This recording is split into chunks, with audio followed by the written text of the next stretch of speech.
Why Japanese portions are smaller. When people first encounter Japanese food, one of the most common reactions is surprise.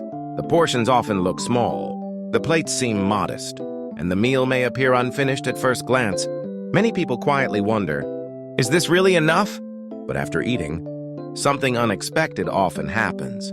Instead of feeling unsatisfied, they feel comfortable, not overly full, not heavy, just settled. This raises an important question. Why do Japanese meals often feel complete, even when the portions look smaller? The answer is not simply about health, calories, or restraint. It is about how meals are structured, how balance is understood, and how enjoyment is built into everyday eating. Before going further, it is important to clarify one thing. This is not a story about denying pleasure, and it is not about reducing food to fuel. Japanese food culture does not treat eating as something to endure or minimize. Enjoyment matters. Satisfaction matters. Taste matters. The difference lies in how those things are achieved. A common explanation for smaller portions is health consciousness. People often say Japanese food is lighter because it is healthier or because people want to avoid weight gain. There is some truth in this, but it is not the full picture. If health were the only goal, meals would feel strict or restrictive. But that is not how most Japanese meals feel. They feel deliberate, they feel composed, and they often feel enjoyable. Another explanation is efficiency. Some believe smaller portions exist because meals must be eaten quickly or because people are busy. Again, this is partly true, but still incomplete.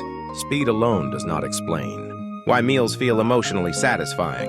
To understand the logic behind portion size, we need to look at how meals are traditionally structured. One important concept is the idea of balance. In Japanese food culture, a meal is not usually designed as one large item. Instead, it is composed of multiple elements. This is often described through the idea known as one soup, three dishes, rice, a soup, a main dish, and several smaller side dishes. Each component is modest in size, but together, they create a complete experience. This means fullness does not come from one dominant portion. It comes from combination, from variety, from contrast, from progression. You are not meant to feel overwhelmed by a single plate. You are meant to move through the meal, bit by bit.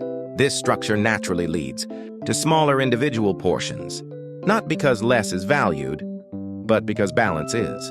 Another key idea is often summarized by the phrase 80% full. This does not mean stopping while still hungry, and it does not mean ignoring pleasure.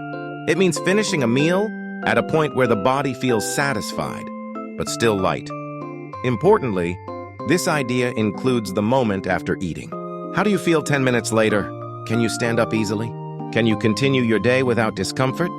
In this way, the quality of a meal is judged not only while eating, but afterward. This perspective shifts the goal of eating. Instead of maximizing fullness, the goal becomes continuity. The meal should support what comes next: work, movement, conversation, rest. This does not mean food is treated as mere energy. In fact, the experience of eating is carefully considered. Presentation matters. Seasonal ingredients matter. Texture and temperature matter. Pleasure is not removed. It is distributed. Instead of concentrating satisfaction into a single heavy moment, it is spread across the meal. This is why even a simple meal can feel complete. Enjoyment comes from harmony, not intensity. Another reason portions appear smaller is that Japanese meals rarely try to do everything at once. A single dish is not expected to provide all satisfaction. Instead, each element has a role. Rice provides stability, soup provides warmth, side dishes provide contrast, the main dish provides focus. Because responsibilities are divided, no single item needs to be large. This approach respects both the food and the eater. It allows space for choice. You can eat more rice. You can skip a side dish. You can stop early. Control remains with the person eating. This sense of control is important. When portions are very large, choice disappears. You must either finish everything or leave food behind. Smaller portions offer flexibility. They allow adjustment based on appetite, mood, and circumstance.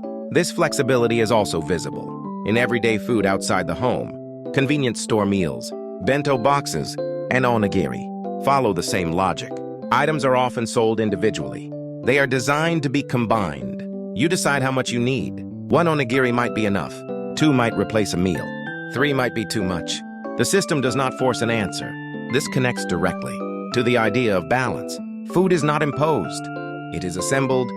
This does not mean Japanese food is always light or restrained. There are rich meals. There are celebratory dishes. There are times when abundance is central, but these moments are usually recognized as special. They stand apart from daily eating. Daily meals, on the other hand, are designed to repeat. They must be enjoyable without becoming exhausting. This is why moderation appears so often, not as denial, but as sustainability. It is also important to avoid judging other food cultures by this standard. Large portions in other countries often serve different purposes. They may emphasize generosity. They may celebrate abundance. They may mark social occasions. There is nothing wrong with that. The difference lies in context. Japanese portion sizes reflect a lifestyle where meals are integrated into a long, active day. They are meant to support continuity, not interrupted. When people say Japanese portions are smaller, they are noticing the result, not the intention. The intention is balance. Balance between taste and comfort, between satisfaction and movement, between enjoyment and everyday life. This is why meals can feel complete without feeling excessive. Not because food is minimized, but because it is carefully composed. When you understand this, smaller portions stop feeling insufficient. They start to feel intentional. They are part of a system that values eating well, feeling good afterward, and being able to continue living fully. This same idea connects to convenience store food, to onigiri, and to daily meals at home. They all share a common philosophy. Food should support life, not dominate it, and enjoyment should be present, but not overwhelming. That is why Japanese portions often appear smaller, and that is why, for many people, they still feel just right.